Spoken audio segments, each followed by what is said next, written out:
Hi, and welcome along to AFTV Fanzone. This is the show where you get to have your say, right? It's all about you today. And I'm joined by Cecil. I nearly forgot. I was gonna say, what do you mean you forgot? What do you mean you nearly? Hey, yo, the disrespect. What, you been in Qatar, you just forget about me, Listen, your other friend X, you just forget about me, yeah? I was in the warmth of Qatar, but I decided to come back for the freezing cold and the wind and the storm that's been going out here to be here for you guys. And today, I want you guys to get involved. All you got to do, if you want to come on the show live and have your say, is click that link. There's a link there. Click that link and you are through to the show. It's as simple as this. You click the link, you give your name, you're through talking to us. Done. So simple. You can also do it on the app as well, AFTV Plus, and just go onto Fanzone and you can come onto the show today. What we're discussing today, of course, is we're going to talk about the game. What did you think of it? What do you think of our performances? And are goals really Arsenal's problem? We scored 5 goals in the game. You know, a couple of weeks ago, he's all doom and gloom. You know, we lost those 2 games. We played 3 games, scored 1 goal.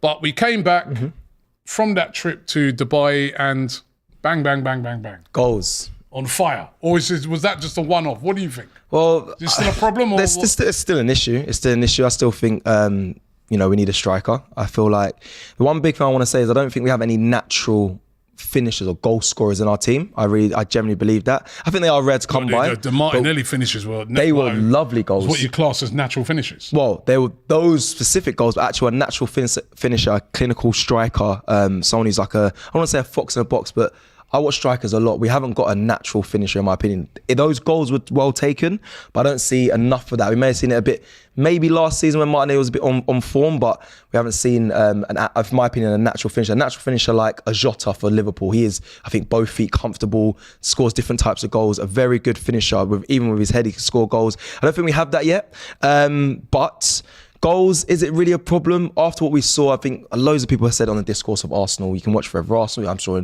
when you and your podcast as well, the fact that the set piece goals, all well and good, but no goals from open play until really, obviously, the last 2, and Trossard's. But with that, but before then, do you know what? Right, you know what? It's the truth though. Before then, do you know what? No open play goals. It was a bit like this could go either way. You know what I mean? It couldn't go either way. You know what? Some of our fans, I ain't going to lie right now, right? Go. And it's going to sound controversial. Some of our fans are miserable, man. Including you. I'm not. Sometimes, right? Me? Right? I'm a happy, all this thing about open play, this, that, it's goals. As long as the ball hits the back of the net, right? There's many ways to score goals, right? Doesn't all have to be from open play. If we got to the Champions League final, and, you know, we get a headed goal, like when we got to the Champions League final, it was a headed goal that we scored, right? Do you care? It's about scoring goals. Now, obviously, we want to see exciting football from open play. We scored 5 goals, yeah? Yep. And we got 3 from open play. Yep. And people are moaning. Because, again, this will go to the argument of, let's compare to last season. Right now, we're on 22 goal difference. Last season, we played 21 games so far on 22 goal difference, Robbie. Last season with 14 games was on 22 goal difference. Let me give you some more, because I prepared for this. Gabriel Jesus, 3 goals this season. Not good enough. Not good enough. I know he's been injured, but not good enough. Gabriel Martinelli, 4 goals so far this season. Ended his total with 15 last season. Even if he gets double, still not good enough right now. Saka, 6 goals. On course, 6 goals currently, 6 assists, 14 goals last season. Eddie Nketiah, 5 goals. He only got 4 goals last season, but 5 goals. Fair play to him. Odegaard, 4 goals. He got 15 last season. We're not scoring enough, in my opinion. We've only scored 42 goals so far this season. City got 48, Liverpool got 47, Villa have 43, Spurs have 44. Goals is an issue. I know we've just come off the back of 5-0, so it sounds quite ridiculous saying it now, but it's the truth. It's the truth. I think you hear it when you hear all the fans want a striker. I understand why. Listen, we do need a striker, without a doubt. Arsenal need a striker. But you just read out those stats there. Last season, we were firing. Right? So is it as simple as just saying we need a striker, or is it more simple to say that the guys that we got haven't been firing? So they just need to start firing, and maybe the fact that they've been away and they've been on this break, now they will come back firing, is what we saw on the weekend. Trossard scored, Martinelli scored too, right? So if we can get those players firing again in front of goal, maybe we don't, listen, we do, I know I'm kind of contradicting myself in that overall we need a striker. We need we don't have a Haaland, we don't have a Salah, but we can share the goals around. I think Mikel Arteta said it himself. He goes, we don't have a 40 to 50 goal a season striker, but we're sharing the goals around, and sometimes that's how you have to do it. Sometimes you have to, but we're not doing it enough, Robbie, and that's the problem. That is the issue. I think that last season, we shared the goals around by amongst the players, but now we're not really doing that, and it's funny to me. It's something that definitely needs to be looked at. And I know Arteta said in his press conference, he said it could be a mental block. Now, when I was playing, I remember we had a psychiatrist come in. He was like, you need to figure out, picture your goals that you've scored in colour and, go back to those times. I understand a mental block for a striker.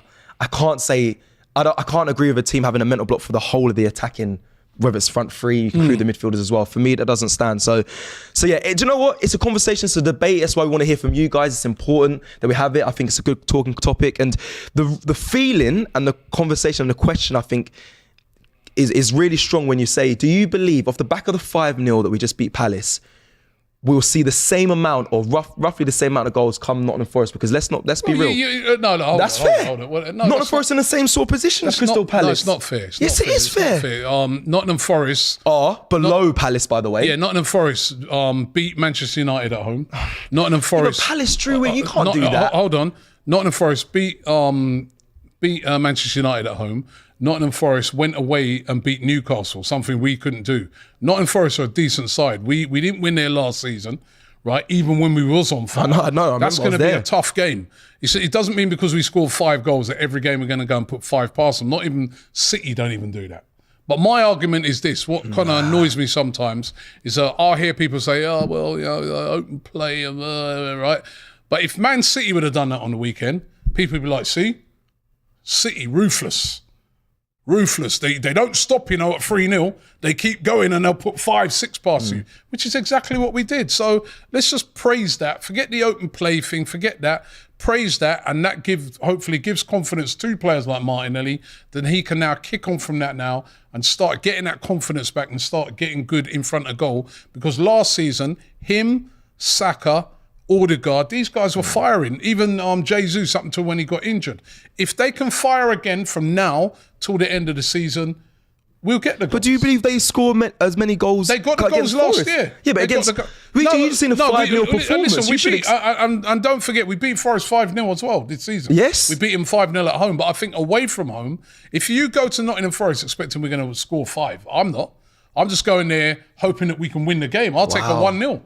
Doesn't matter. You ain't got to score 5 goals. No, you don't have to score 5 goals, but you should be off the back of a 5-0 performance against Crystal Palace. Go there and win the game. Also in the mud as well. You should expect. It's not important to go there and score 5 goals. It's just important to go there and get 3 points, right? And that's what Arsenal got to do now. It's about getting the points on the board. I think we've got a caller. We've got Ron. Do we have Ron? How you doing, Ron? Hello, Ron. Yeah, fine. How you doing, guys? Yes, we're good. We just won 5-0. You wouldn't think it with some people. Some people, maybe we should have scored 10 and they would have been okay. But, we only got 5, but we'll take that. Yeah. The problem is we still need a striker. We need a poacher. We need an Ian Wright.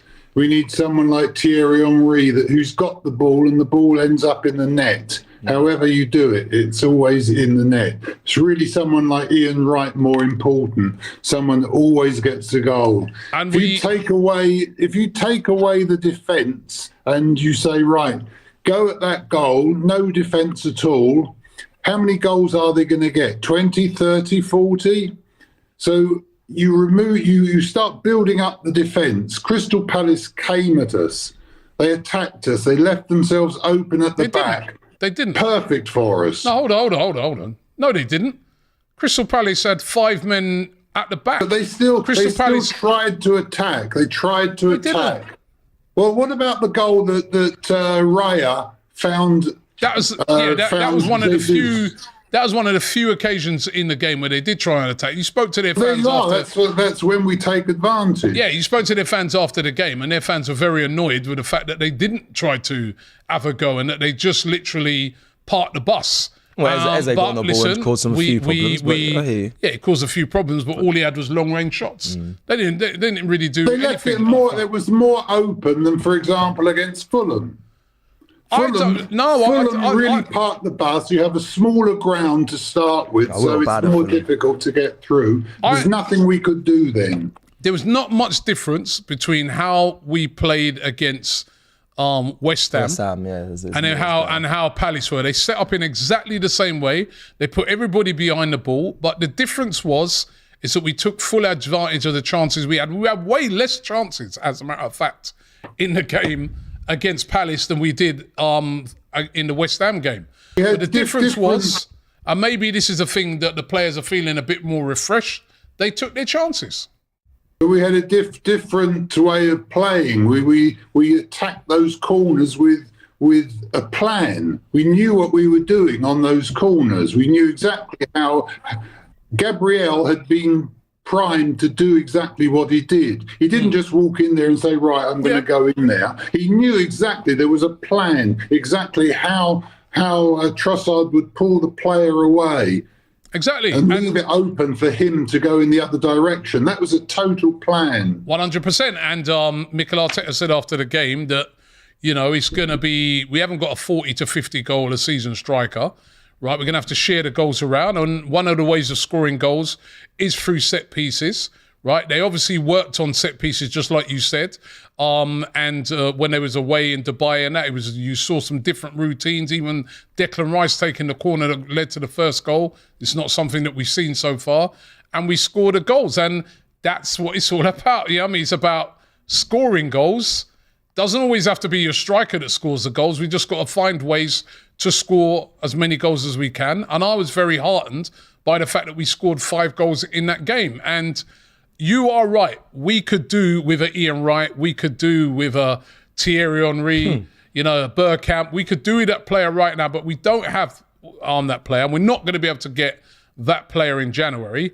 So the players that we got, if they all step up, are goals really going to be the big problem for Arsenal? Probably won't be if they all step up. This is their chance to. I don't know. The problem is when you bring someone on as a substitute like Nketiah, you're not bringing on someone that anyone's afraid of that say, right, he's going to score. Although he did put a good ball through. He put the good ball through for Martinelli. There's no question about that. But he's not the man that's in the centre that's going to hit that goal. And he like in the previous game, there was one half chance that he just played tamely back to the goalkeeper. You want a pouncer, someone that's going to get that ball, half chance, quarter chance, and make it a goal. At the moment, we've got players that if it presents itself, they will score. But you haven't got anyone in the box that you think, right, he's going to score that. Okay, Havertz does he plays a good game, but he's not a goal scorer. Hit him on the back of the head and onto the bar. That's the closest he came. All right, one final thing. If you could get one striker, who would it be? I don't know. I mean, I think Osimhen perhaps. Okay, but at the moment you're talking about Tony. If we were talking about now, someone that's played in the division, that knows how to play, that is capable of scoring a goal like he showed on Saturday, that's the man that you want right now. Okay. All right. Thank you very much for that call. Thank you. Pleasure. Appreciate it. It's good to see you again. Remember, guys, you could get involved in the show. Thank you very much. Get involved in the show right now. All you got to do is click that link and you can be through talking to us, just like he was doing there. He mentioned Victor Osimhen. For me, he's not even a natural finisher. I liked what I like what Stricto said. He said he is a natural finisher. Bro, he misses a lot of chances. He scores goals, but he misses a lot of chances. He was trying to steer away from him coming to Arsenal. And I actually heard a lot of what you're saying. So, listen, some things. I think Stricto had a lot to drink on that day. I don't know what he's talking about. Stricto, I remember. This is Robbie's words here. Stricto, what are you drinking? Victor Osimhen is a goal scorer. Look at his career. all throughout his career, he's scored goals. Would we have to build around Osimhen if he came to Arsenal? Well, why not? You know, I mean, he's good in the air. He scores goals. All right, every striker misses chances. But what I say when I say he's a natural striker, he's always in the box. Even before we started this show, I was watching the Nigeria game. Mm-hmm. He's always in and around the box. The goal that Nigeria got natural tonight, finisher or natural. The goal that they got tonight, the ball was played into the box. He's right there on the 6-yard box, waiting to pounce on it. And they scored their own goal, was it? Guinea, right? Guinea-Bissau, right? They scored their own goal. If that would have been us, that ball might have just gone through the box. And if a player would have been able to leave it because nobody would be there, all of our players are on the outside of the box. They're not natural strikers. I'd take Victor Osimhen tomorrow. I'd go as far as saying if we got Victor Osimhen in, we'd have a very, very, very strong chance of winning the league right now. He's a striker that we could do it right now. It's interesting. And quickly before we move on to the next call, it's interesting what Ron said about, he doesn't strike fear when he's talking about Eddie Nketiah coming off the bench. I don't think even our number 9, I love Gabriel Jesus, great player. I think he's quality, he brings in other players. But you can't tell me yesterday, well, when you watched Brentford play, that you didn't believe Ivan Toney was going to score. I knew, I could, that's how much I knew it. They played the whole Undertaker song. They played Guess Who's Back, Allow Me to Reintroduce Myself. You just knew he was going to score. He takes that pressure on him. We don't have that. We don't really have those players at Arsenal. If he would have scored that for Arsenal, there'd be fans moaning because it weren't from open play. Let's get the next caller. That's outrageous. No. Well, it weren't from open play, was it? Yeah, look what he's done to score the goal. Not even from open play. He's done. I'm going to call it smart instead of call it cheating. He smartly moved the ball. It's not from open play. Anyway, let's get our next caller. Who we got? JR in the JR. Yes, JR. How you doing? Hey, what's going on? When I hear the name JR, I just remembered from my childhood, man. JR in there's another thing called Dallas. Yeah. I get that all the time. I get that all the time, especially from the tourists when they come down here. Yeah. Where you from? Yeah. It's St. Lucia. St. Lucia. Lovely. You know, I met some fans at the game on Saturday, and they come over from St. Lucia. Beautiful place. Awesome. Beautiful place. So what's your opinion on it? Are goals really Arsenal's problem?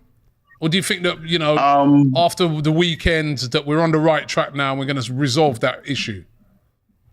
Yeah, of course. It was an issue because, we've never been, since Thierry and Van Persie left, we've never been a striker-dominated team. When you think of, Alexis, was he a centre forward or was he more a winger cutting in? If you look at it, this striker argument kind of gets me because, you look at Salah, right? He's not a centre forward. He's a winner, but he gets all their goals, right? True. So do we need a straight up centre forward or do we need the team to just get their scoring boot back on? And I looked at it because I was one that was begging for an open play goal, not necessarily because I don't like set piece goals, but I know that will build a lot of confidence in the fact that breaking down the teams that sit back and don't do anything. Because look at the game yesterday, and their keeper had nothing to do. He picked the ball out of the net 5 times, but other than that, he barely had any saves to make, and that was a concerning part for me because the prior games where we played better, we didn't win. Their keeper was pretty busy. But then I'm just thinking... What that shows you is that we've obviously been working on things, working on our sharpness, working on our finishing since we went, we've had this little break. And I think it was a brilliant response from the team because, they had less chances in front of goal than they did against West Ham, but they were very clinical. They were ruthless. Efficient. They was more efficient. Yeah, we were clinical, that's for sure. But Robbie, when you think about it, did we really create a lot? And I think the most important part for me was the fact that scoring those goals, right, are the goals that we're going to get opportunities against the bigger teams. Because when we get a bigger team that have a little bit more possession on us, we got to look up, and I love the fact that Raya put that ball out so quickly because he was looking up. And to me, I haven't seen much of that from him this season. I see a lot of times he kind of slows down the play, whereas Ramsdale was pretty quick to try and kick the ball out and try and get that long ball. So I was really happy to see that long throw, and if you really look back at that Trossard goal, you can see as soon as we got the ball, Jesus was on his bike immediately. The two of them just took off. Like somebody has spoken to him and said, hey, if we get that opportunity, just take off. Raya, find them. And that's probably what I was most happy about yesterday. It's nice to see Arsenal do that, isn't it? It's nice to see a change in us counter-attacking, because we haven't seen that. We've seen, like you mentioned there, Raya slowing down the play, keep ball, pass it side to side, trying to break down a team. But it's nice to see us do something different in a counter-attack. Will we see more of it? I don't know. Will we see more of the counter-attacking? I don't know I don't know because listen. The changes birthed that as well. The changes that they made in substitutes allowed us to do that. Obviously, it's later stage in the game as well. But will we see that? More counter-attacking goals? Listen, I feel we will. I mean, a lot of teams sit really deep against us. That's what the issue is. But I like the way that we move the ball a lot quicker. I like the way, I just liked in general what we played. There was a more of a structure, more of a plan, and more of a ruthlessness to how we played. And if we know that this team will create chances, right? Because we've seen even in the games that we lost, we created a lot of chances against Liverpool. We created a lot of chances. If we can get these players with their shooting boots on and putting those chances away, we can still have a great season. JR, do you think it's going to happen against Nottingham Forest? Are you confident that we're going to go to there and see? Listen, I'm not asking for 5 goals, but they are in the same sort of position as Crystal Palace. They haven't been getting too many good results at the moment. Do you think they can go there, Arsenal, away and get a 2-3 goals? After what you've seen with the 5-0, how are you feeling? Honestly, the way we've been playing, I think we may have to rely on a set-piece goal at Forest, because I think Forest might be a bit more disciplined, not wanting to get spanked at their home. They're gonna definitely park the bus and try and play as defensive as they can and maybe hit us on the counter. And I think we need to find better ways to break down that block, because without the set-piece goals, it might be a different, much cagier game. I'm going to say something controversial. I don't really want a striker to come in, because I think a striker coming in is going to be more of a distraction and a positive. As you think about it, we bring a striker in, that means you have to drop somebody, right? And then that person has to learn the players and the chemistry has to come in. And I don't see it happening. I don't see it benefiting unless it's somebody that's world-class that we just can't afford right now. Okay. Yeah, listen, thank you very much for your call. Appreciate it, all the way from St. Lucia. I'm sure it's warmer than it is here right now, but thank you very much. Thank you. All right, guys. Have a good one. We've got Michael. Do we have Michael? Hey, Michael, how you doing? Hey, Michael. Good. I got to say, I totally agree with JR on what he just said, that we don't need a striker. What we need is to solve the collective problem of creating chaos in the penalty area. And I think that the reason why, our attacking players aren't taking their chances is because they're all being confined to really one-dimensional roles. That Saka and Martinelli are being told that they have to hold their width, so that all they ever do is the same predictable dance, right? But if we have a striker who's standing around waiting for service, we're not solving the problem of creating chaos. That's all I'm saying. Michael, would you take Isak or Tony? Tony. Take Isak or Tony, Robbie? Ooh, Isak. Same. Mad. Isak. I like Isak, man. So do I think he'd be perfect for Arsenal. And but what I kind of understand what you're saying, Michael, but I do feel that we could do with a strike. There's so many times I watch Arsenal play, and great balls are whipped into the box or played across the box, and then I'm looking, Jesus is on the outside. Saka's on the outside, Martinelli's on the outside, Trossard's on the outside. Everybody's sort of beyond the 6-yard box, waiting for maybe the ball to come back to them. Whereas when you've got a clinical striker, sometimes that's the guy that's in that 6-yard box or in and around there, just waiting to that little poacher goal. It doesn't have to be a great goal. It doesn't have to be a fantastic goal. He's just on the end to finish things off. And I don't think that we have that type of player at the moment. Probably the nearest to it is Nketiah, but he's not clinical enough, right? But we don't have that type of striker yet, and I think we could do with that type of player. That's and quickly, Michael, sorry to cut you there. And that's why I asked you about Ivan Toney or Isak. I'm quite surprised we went with Toney, because JR said about a striker being a distraction. For me, he would be, out of the two, Isak blends into this Arsenal side. Toney's more of the striker that becomes a distraction. No, so but I think both of them would blend in. Do you? Yeah. I think Ivan Toney would be perfect for Arsenal as well. I love his mentality. I love the fact that before he even came back, he said, the big dog is back. He backs himself. I like him. Yeah, I mean, Tony thrives on chaos. The very lines move for him, right? So I like that. So look, I mean, like all I'm saying is that striker problem you're talking about, the fact that we have a vacuum in front of the goal, can be solved if Martinelli and Saka are given more freedom to cut inside. Yep. And I think Jesus can facilitate that by swapping out with them in the middle of the play. But if Arteta is so comfortable with inverting players who play in the back like Zinchenko, then he ought to be able to give Martinelli and Saka the chance to invert horizontally from the side. Yeah, he makes a great point, because okay, so all I'm saying, the two wingers are always out on the touchline. Yeah, and not get involved. Right. Go on, Michael. So I want us to be more comfortable with chaos. If you can look into the seeds of time and say which grain will grow and which will not, speak then to me, who neither begs nor fears your favors nor your hate. Come on, you Gunners. See you next week. Thank you very much, Michael.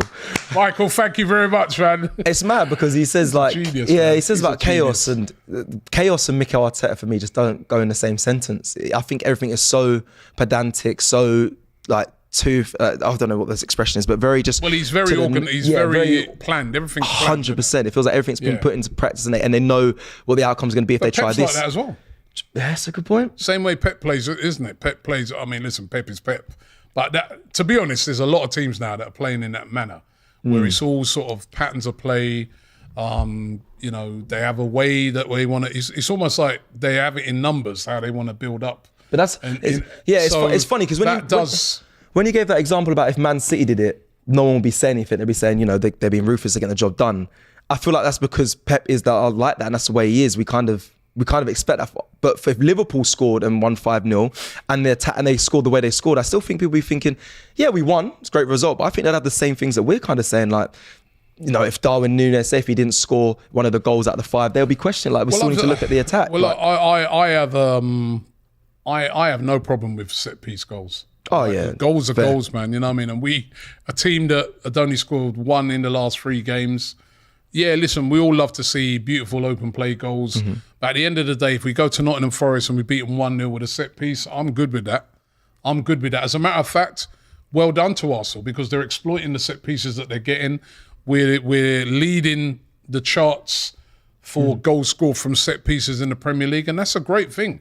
Because, the thing is as well, especially when you're an attacking team that wins lots of corners, which is what we do. We win a lot of corners, we win a lot of free kicks in and around the box because of our attacking way of football. You have to take full advantage of your set pieces. Because, 100%. You're going to get a lot of them.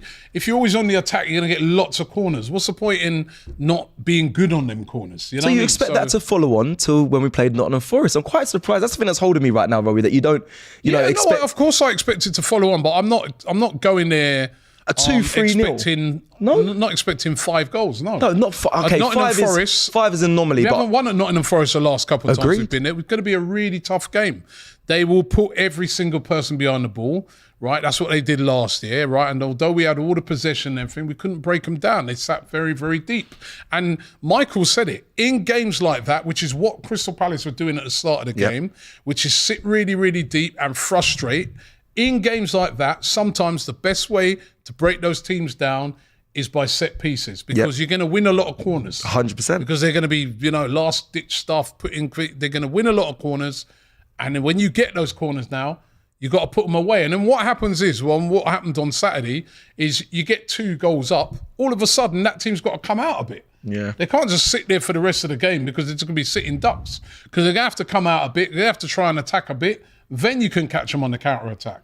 And that is what Arsenal did brilliantly on Saturday. That was the perfect way to play a team that sits really, really deep on you. So I think... It's weird, but are you confident going into Nottingham Forest away? I know the results past... Of course I am confident. Okay, good. I am confident going into that I'm just saying, when you were sort of saying earlier, like you're expecting to see 5 goals again. Not 5, but a good 2-0. Again, you're making a big mistake when you say that. To me... It's the Premier League. It's away. You're playing against the Nuno Espirito Santo, new manager, knows how to get teams organised. We go there. We just need to get that win. That's where we're at. I just think, I'm looking at it. I just feel like after you had your team go away to warm weather training, you go and put in a 5-0 performance. I think the feeling of, if you believe that the goals aren't a problem, you should then feel, okay, we scored 5, then it should kind of carry on. I think you're right in saying, how many times the team score 5 goals? No, rarely ever. But I'm looking at some of the, and again for this as well, I just went reading through some of the results we had when we had high score lines. So 4-0 to PSV in the Champions League. The following game we drew to Spurs, right? Then we beat Bournemouth further down the line. We beat Bournemouth 4-0 in the league. We then lost to Lens, and then we had another big score and we beat Sheffield United 5-0. But then we lost to West Ham. So I know I'm kind of contradicting myself by saying, okay, we get a big result, and then you shouldn't expect a massive performance, like a massive load of goals in the next game. But I feel like when you've seen a performance like that, and if you believe, that warm weather training's worked and we're scoring goals, then you should expect Nottingham Forest on the same sort of level as Palace. It's Premier League. Nottingham Forest went and beat Newcastle at Newcastle. Very impressive win, right? And they scored a lot of goals. Chris Wood has scored a hat-trick in that game. Remember that game? Yeah. Nottingham Forest beat Manchester United at home, right? Palace beat United though. Crystal Palace, who were dissing, they beat Manchester United. They also drew Man City 2-2. So you can't take any team in the Premier League for granted. When you get on the road especially, it's about getting the W, getting the win. And that's the most important thing as far as I'm concerned when it comes to that game when we played them, well, not Saturday, the Tuesday afterwards. Yeah. We've got a bit of an advantage because they've got an FA Cup game before that. We should be very well prepared and ready. Yeah, like Palace. But we need to win that game. Like Palace. Palace had a game in the week where they had their replay. Then they played us. And then we took them apart. Yeah. I feel like it's weird. I know it sounds, like you said, it's a Premier League. There's logic to it. So it's not just this happens and that happens. But that performance should fill you as a fan with belief off the back of it. It fills me with belief, but this is the Premier League. All right. I'm interested we're going to preview the game. I'll be interested to see your score prediction. You're being a bit too arrogant arrogant now, where you're thinking that you're just going to roll up at Nottingham Forest and put 3, 4, 5 past them, just because we put 5 past Palace. All right, well, we'll have to see how it goes. Man. I'm relaxed, man. I just wanted to seen a lot of goals. We want to have that same momentum going forward, and then the big one is obviously Liverpool at home. So yeah, I'm hoping we can continue this and make sure we score goals. Couple of chats here. Bo says Liverpool will slap us up. Then Robbie will be like, "Why didn't we sign any players?" Serial waffler, right? Now listen, let me tell you something, right? I would love to see us sign a striker this January. That's not going to happen. Who is that striker? I don't want Arsenal to go out there and buy some little B-Tech striker. Yeah, the next striker, that striking position is so important that I want Arsenal to get that right. I want Arsenal, when they go out to get that striker, hopefully to get an elite striker or someone who's on their way to be an elite striker. And that striker is not available in January. Would you take Benzema on loan for 6 months? Would you take him? I'm not sure.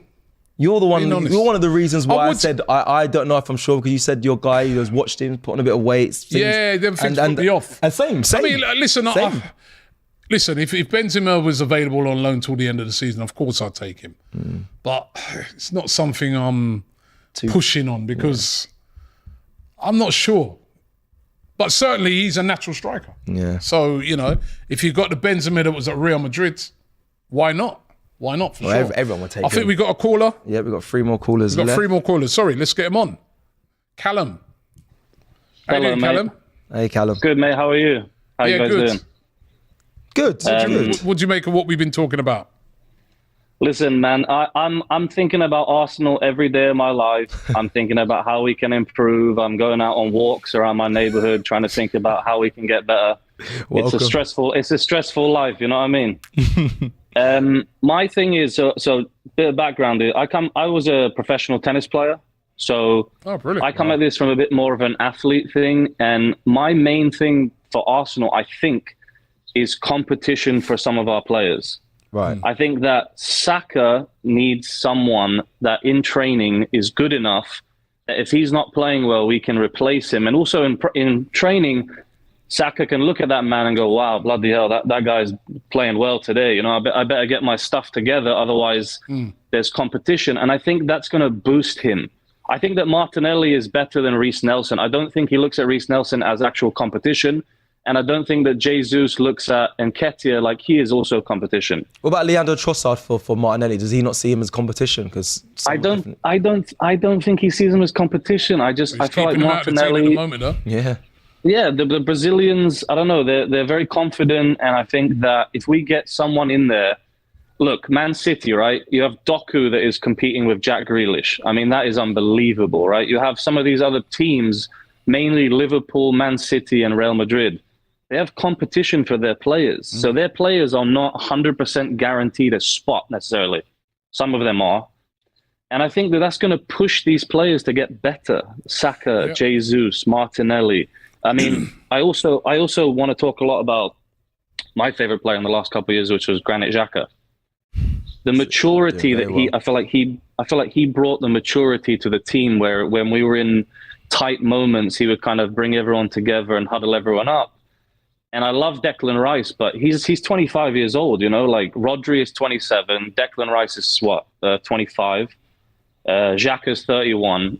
So I feel like the player that I want to sign is Johan Bakayoko from PSV. Yeah, he is an amazing winger to compete with Saka. He's unbelievable. Yeah, I think those Belgians. You said that before as well. Listen, I agree with you when you talk about competition for places. I mean, listen, we saw it on Saturday. Cecil's right. The competition for Gabriel Martinelli now is Trossard. Yeah, and he feels it. And Trossard took his place on Saturday, and Trossard scored. And when Martinelli came on, right, you think that's not on his mind, the fact that, I've come off the bench now, I've got to deliver. 100%. He scored that goal. And if you know the thing, you know the reason why I reckon that's definitely the case was that second goal. He could easily have squared that to Nketiah, but he didn't. He said, "Nah, I'm going to bury this." So all of a sudden now, he said to the manager, "I've come on and scored 2 goals. Trossard only got 1. What about me for the next game?" And you were right, because on the other side now, Saka doesn't have that. Saka will play like every minute of every game. He's a star boy, but if, say, like I was talking about this on my Transfer Daily this morning, and we were getting linked with Leroy Sané, which, by the way, I don't think that will not happen. I'd love that. This January, because there's no way buying would sell him. But say in the summer, a Sané did become available, because according to some of the reports, he'd welcome a move to a team like Arsenal, and you had Sané and Saka. Now all of a sudden, Saka's got a player breathing down his neck that could quite easily take his place, not just for 1 game, but for 4 or 5 consecutive games if you're not on it. And I do think we do lack that. And, I think that's where Liverpool are strong at the moment. I mean, you saw yesterday with, they've got no Salah, but Jota's coming. And he's still scoring goals, and he's trying to make a point. And Núñez all of a sudden is under pressure. He knows that if he doesn't deliver while Salah's away, he's scored. So the competition for places thing, I really do think is a great point that you make. But what happened last season then? Because there wasn't massive competition for places. Well, these guys were firing. They were firing, but last they're not firing season, at the moment, they were firing. It was fresh. I feel like this season, people know more about this team than they did last year. Maybe we took some people for shock last year in a way. But I think that now you have these young players, they're getting paid an absurd amount of money.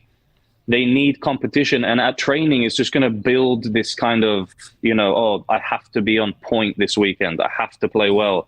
And if Saka doesn't feel that way, and Jesus obviously feels that way, but is Nketiah as good as Jesus? No, I don't think so. Yeah. I don't think Nelson and I don't think Trossard are as good as Martinelli, but Saka doesn't have anyone. Do you know what? He doesn't have anyone. I actually put that partly as well onto the manager. I've been at a club where I've been scoring a load of goals, and I felt like I was the man, but the manager would sometimes just rotate me, and I wouldn't ever know why, but that kept me on my toes. So look at Pep.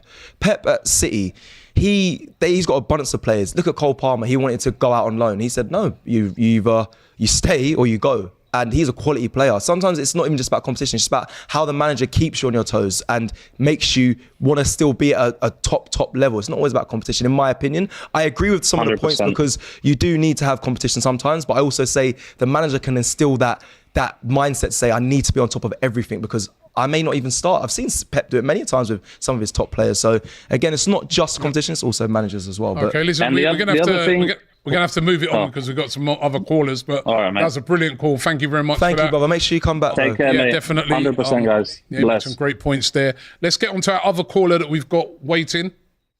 Aiden. you there? Hello. How you doing, Aiden? Hey. How are you doing? You good? You're good, man. You got the Freddie Ljungberg here, man. I remember that from back in the day. Yeah, I do. How you doing? You could, yeah. Is it Kroenke or Arteta? Because Arteta is like too stubborn with like his tactics. Okay. You think he's too stubborn? Yeah, because I feel like Smith Rowe, but like wanting to like the bus to door, like he's wanting to come on, prove his worth. Then Arteta's like, oh, I'll just bin you, and he doesn't prove like the. I don't know. You know, with this sort of Smith Rowe stuff, I look on it and I think we don't really know yet what his fitness levels have been in sort of the, say, a month ago or thing. Yeah. I reckon that it looks like he's starting to come back to good fitness now. He looked really sharp when he come onto the pitch. Yeah. I would love to see Emil Smith Rowe starting games for Arsenal. Does he start for Nottingham Forest for you? Probably not. No, not yet. But I want to see this guy play a big role from now till the end of the season. So do I. What striker are you looking at for Arsenal to get? Who is your top priority striker? Do you know what, Michael? Is Michael right? Yeah. Yeah. You know what it is, right? I would love to see Arsenal bring in a striker. Same here. Who? Somebody out there tell me who's available that we can bring in right now. I would, if I was me, I'd do a 40. I don't know. I'd do a swap deal with Brentford, Nketiah and Tony. Do you think they match? No. All I'm going to say to you is, Brentford's like the level for Eddie Nketiah, because I do think, if I'm being a bit harsh, he's championship level for me. He's not like the guy who's going to get you like 50 plus goals to win the league. Yeah. no, but all I'm saying to you is this: you're Arsenal. Yeah. I'm Brentford. Yeah. So I'm not taking Eddie Nketiah. Come to the office. Come to me with your offer. I'm Brentford.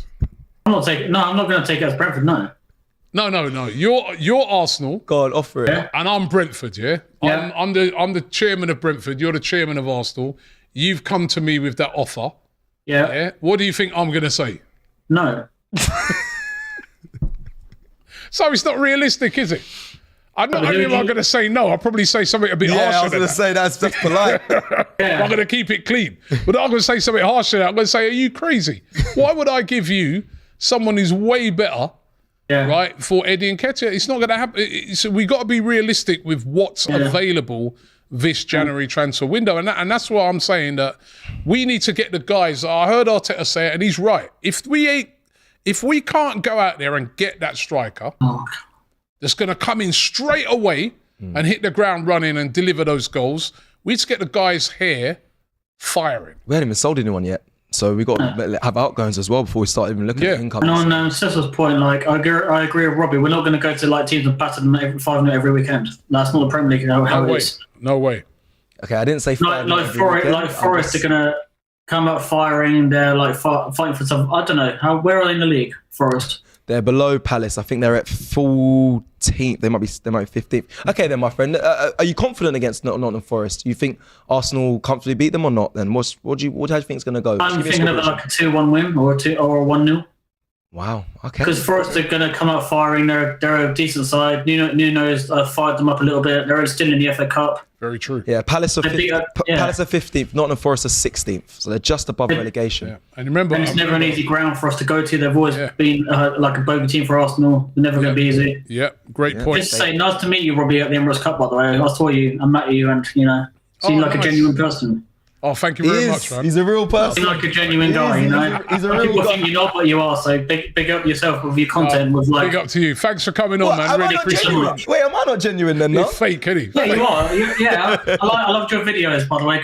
Big up yourself for like including fans for like other like content for AFTV. You're doing a fantastic job. So No, thank you very much. big Thanks up for the yourself. call, Yeah, man. have a good one. Yeah, appreciate that, man. Thank you. mate. Thank you. All right. Big up, Rob. Who have we got now? I think they're sending no more callers. There is some super No more chats. callers at the moment. Super chat, yeah. You want to do that one? Let's do it. Hopefully it's a nice one. Here we go. Ollie P sent a super chat saying, of the 5 goals, how many came from the usual patience, edge of the box, tippy-tappy football? That's our problem. Not the players, but the usual style. Which I feel like We saw a difference in that. We spoke about it on this show about, the counter-attacking football. It's a bit more risk-worthy. I want to see more of it. I think when it comes to other teams, they are going to put a low block in, and how do you break it down? Depends, though. You can't do a counter-attack if the team's sat on the edge of their box. But as I said, what Arsenal did by getting those 2 early goals, that's open. Yeah, fair. That's come out. Fair. That's come out, and then that opened up the spaces in behind it, and that's how you got to play it sometimes. Listen, Ollie, I hear what you're saying. There's, that was what Ollie's describing there was West Ham. Yeah. Lots and lots of possession, tippy-tappy, but not really, having... we had enough chances, but not doing enough, really. But that's the thing. It was too slow, but I thought it was a bit better in that game. But if you have a clinical finisher, then you get that early goal through that tippy-tappy building up. If you get an early goal, it allows the team to open up on you. I know even we if had you've got a clinical finish... Well, actually, we did create a lot of chances. Exactly, that's what I'm saying. Yeah, but maybe now that because some of these players were firing last year in front of goal. So I'm hoping that what that break has done is it's going to get some of these guys firing again. That's I hope so. I mean, we read through some of the stats right now. Their goals, they aren't good. I'll be real, especially compared to last season. But let's just hope. Listen, we're halfway through the season. Chance for them to put that right. Crypto Dino says the technical director and sports team director make the transfer decisions at Arsenal. This much money involved, it's not a one-man decision. I disagree.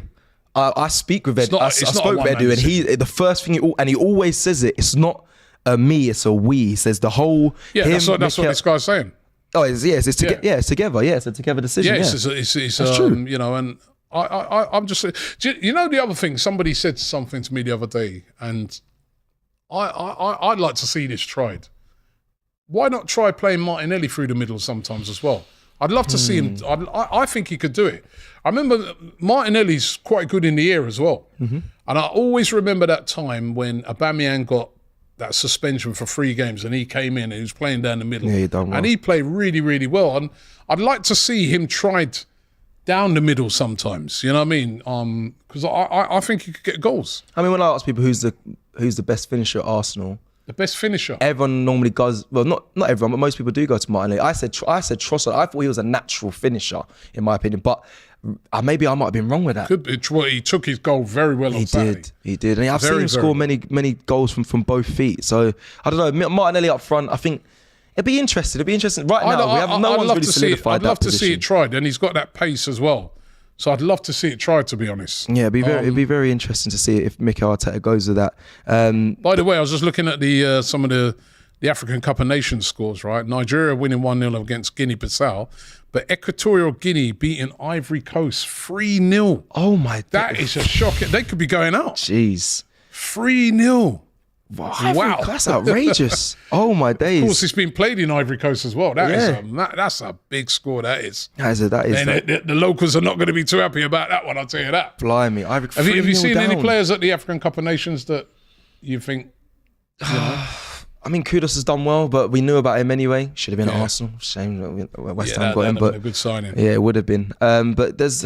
I mean, like I said, Victor Osimhen, I've seen him miss a lot of chances. I know you would say yes, he scored so many goals. I would have Victor Osimhen tomorrow. I know you would, in a heartbeat. I'd love to see his goal scoring record in his... How many goals did he get last year? He scored over 25 goals. He scored loads last season. What do you want?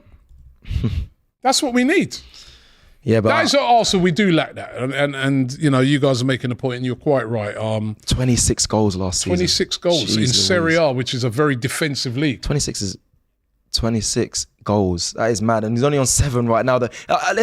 I don't know. 7 goals this season, they reckon he's not having a great season. Yeah. Right. What do you get if you got what you got the year before? Yeah, 14 goals. Oh, but at Lille. You got 14 a year before. Yeah, a year before, you got 14 and 10. But when he was over there...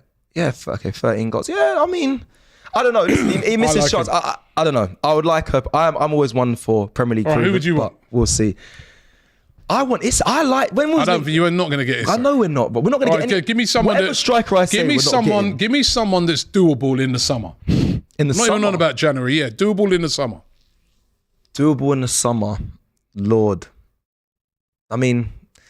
Let's get the next call up while you're thinking. Yeah, they're working on Tony and that. Doable in the summer. I'll have a little think. Keane, you there? Hey, my man. How you doing? Hey guys, how are you? Good. All right, let me ask you. We go straight in on you. Striker in the summer. It's a tough one. I would say Tony probably though, but I realistically, if it was possible because of FFP, I'd go for Isaac because I think it is still possible. I like Isaac as well. Yeah, I think when you look at Newcastle, I think when you look at Newcastle's financial issues potentially now that it looks like they're going to have to sell Trippier and they've named their price for Trippier like for Bayern Munich already, and that I think they are in serious trouble and they know they're in serious trouble that they have to sell. And obviously the likes of Isaac, if they're not playing in Europe next season, he'll easily want to go to someone who's playing in Europe next season. Isaac. So it is a possibility. I see people mention Watkins. I see a lot of people mention that as well. Boniface, a few people are mentioning. He's not actually at the African Cup of Nations. Well, he is, but he got injured, so we haven't been able to see him. But Boniface. Question I have for you actually is obviously you were mentioning the whole playing Martinelli down the middle. I totally agree with you, but what would you do then? Would you put Jesus out on the right and drop Saka because of his form, or would you keep Martinelli down the middle, play Trossard on the left and Saka down the right? It's a good question. My starting lineup at the moment is always going to have Saka in it, in the starting lineup, because he has an effect on games. So it's Saturday, all right, he didn't score, he's had an assist. Yeah. Right. He's just an effective player in games. So it would be, for me, I'd probably put Jesus over on the left, Martinelli down the middle, and then I'd have on the right hand side Saka. It didn't Saka out of the two. When you say he did the least in that game, he got an assist. He did the least. Yeah, he did the least. You stand by him a lot. That's the thing about a player of the quality of Saka, is that he can have a bit of a nothing game, but he still had an effect on that game. He still had an assist. We need to see more. And we need more from him, of course. We do. Yeah, and I think when you look at, if say you play Martinelli down the middle and you've Trossard on the left, you could easily see the interchange of Trossard and Martinelli, where they'll swap roles, so Martinelli could push out to the left and Trossard could go down the middle. If things aren't working the way they are in the game, you can change it up, because both probably give you great abilities in both positions. Yep, but certainly, I mean, do we have do you think now, from now to the end of the season, I mean, we scored 5 goals. Is it going to be a problem? Do you think now that, we're going to resolve that issue of goals from those players? Odegaard starts scoring goals, Saka, Martinelli, Jesus, and we'll be all right? That we share it around? It's going to be a tricky one, because you look at where a lot of our goals have come from, and it's set pieces. That's been our kind of majority of our goals this season have been from set pieces. And it is something that we need to work on. That I think when it comes to the final third, when we come to shoot, we try to work the ball too much to get it literally as a tap-in into the goals, and we're not taking enough shots around the box anymore. Kind of last season, we scored a good few goals. Saka was cutting in on from the right and hit some lovely goals from outside the box. He's not doing that much this season. I find he's kind of stopped that kind of this season, and players don't have that drive. Apart from Martin Odegaard, you don't really see players taking on shots. Mainly, I'm seeing more defenders. It's been less and it's less. And it's been more defenders taking shots who you don't really want to trust a defender taking a shot, because majority of them can't finish. Yeah, amen. All right, well, listen, I just wanted to say we've got some breaking news. It's not breaking news, it's Liverpool, but they've said that Salah's going to be out for 28 days, so he will miss the Arsenal match. I know they came back from Egypt and they were saying, oh, this is a move from Liverpool. He will be fit for Arsenal, but it's just literally broken on Sky Sports right now. Sky Sports News 1 minute ago. They're out for a month, so... That's good, because my Liverpool family...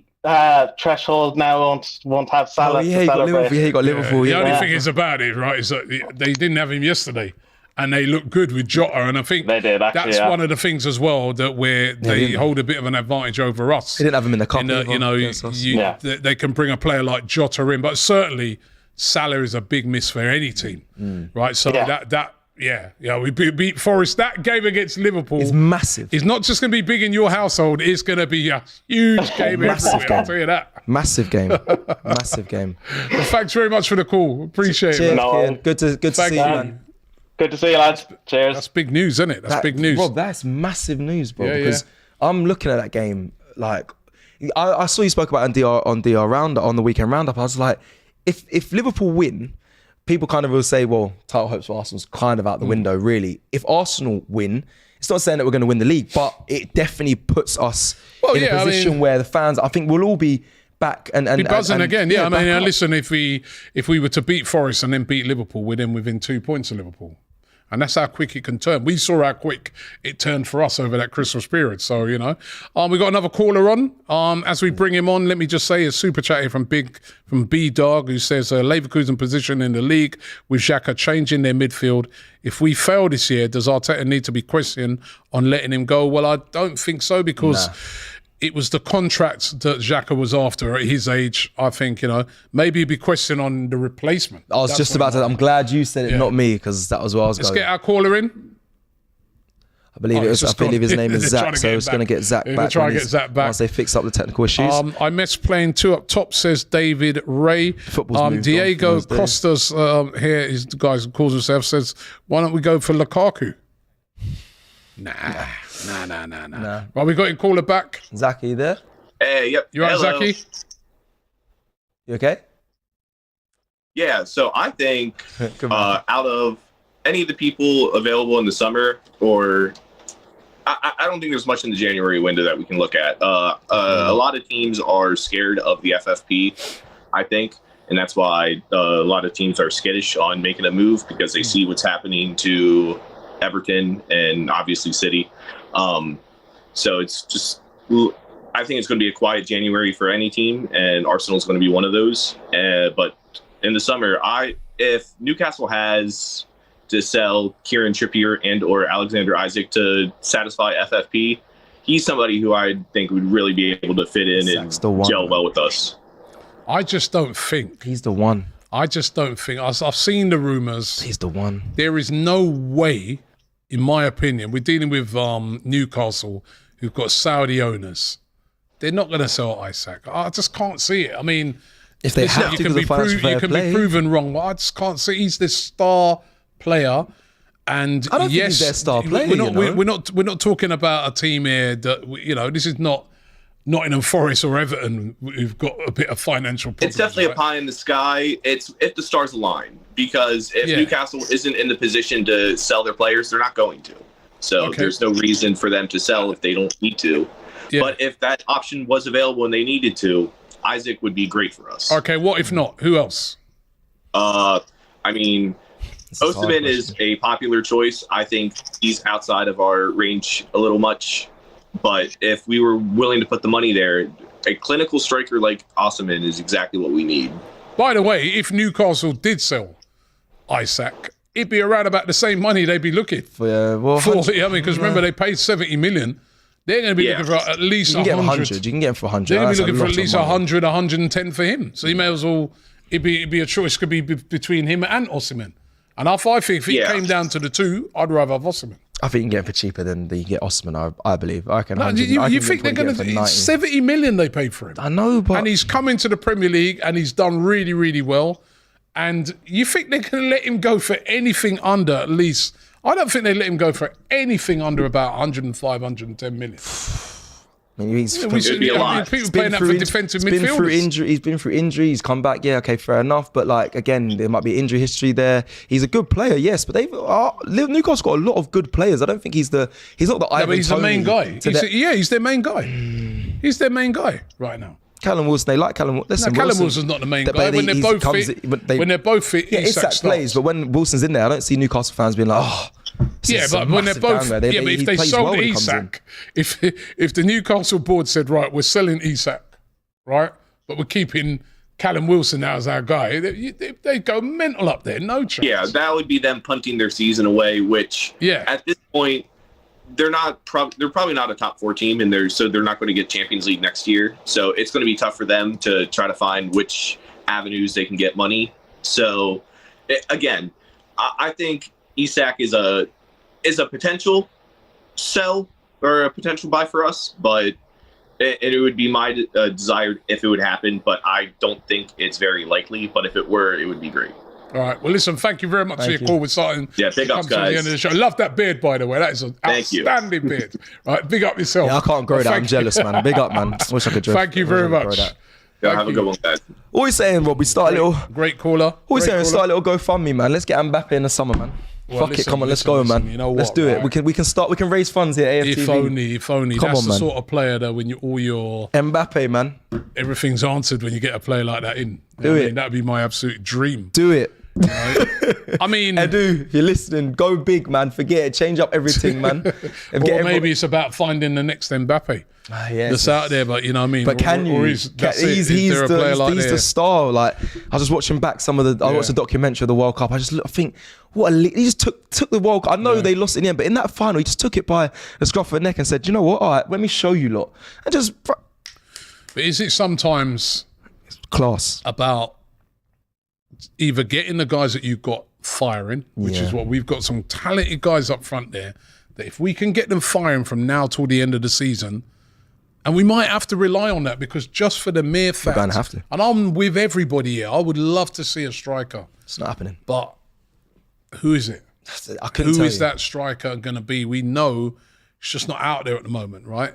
Come the summer, striker definitely. But even some of the strikers you see out there, your Vlahovic, he's okay, he's good, but he's taken a while to kind of do all right up thing. You know what I mean? This guy's like Boniface is coming, he's having a great season, but he's at a purple patch, Solanke, all these guys. Yeah, all of them just don't seem to fit the. I don't know. For me, it doesn't seem to fit the Arsenal, in my opinion. I mean, I do like that because that kid Sesko, who's not been played a lot for RB Leipzig. I look at him and I think, could he be the next big thing? Could he be the next sort of real? Because what I would also like to see, I'd love to see Arsenal get a different type of striker, Physical. where they're physical, good in the air. That when a ball gets whipped in, we don't have that type of player. No. Or even if we had that sort of option off the bench, we don't have that at the moment. You know what I mean? Yeah. Someone aerially who's we don't have that person. But certainly at the moment, what we got is Martinelli, Jesus, Saka, Trossard, and they delivered at the weekend. Yeah, good players. They delivered. All of them had an impact in that game, and that's what we need to see. More of it. And we need to see more of that. We need to see that against Nottingham Forest and then set up that big one against Liverpool. But listen, thank you very much for joining us today. We're here every Monday. We did come to you a little bit early today. We normally come in at 7 o'clock, but we're here every single Monday. And this show on a Monday is all about you guys. It's all about you guys being able to call in and have your say on the game, right? Probably next week what we'll be doing, we'll be looking forward to that game against Nottingham Forest, which we're going to be playing on the Tuesday. Huge game. Me and this guy will be there, right? No doubt. But that's a massive game, and we was there last year and it weren't too nice, was it? It's been a few times. It's been a few times, man. It's about time we went to the City Ground and got a win. And let me tell you something, when you was there earlier on talking about fives and things like that, I'm like, is Cecil forgetting how hostile that place is and how difficult a place it is to go and get a win? Listen, we should win, and we've got to go there after that 5-0 with a lot of confidence, but it won't be easy. But if we can win that game and then set that big one up against Liverpool. Please, Arsenal. Wow, that's going to be massive. Please. Thanks for watching today. Don't forget to subscribe here to AFTV so you don't miss a thing.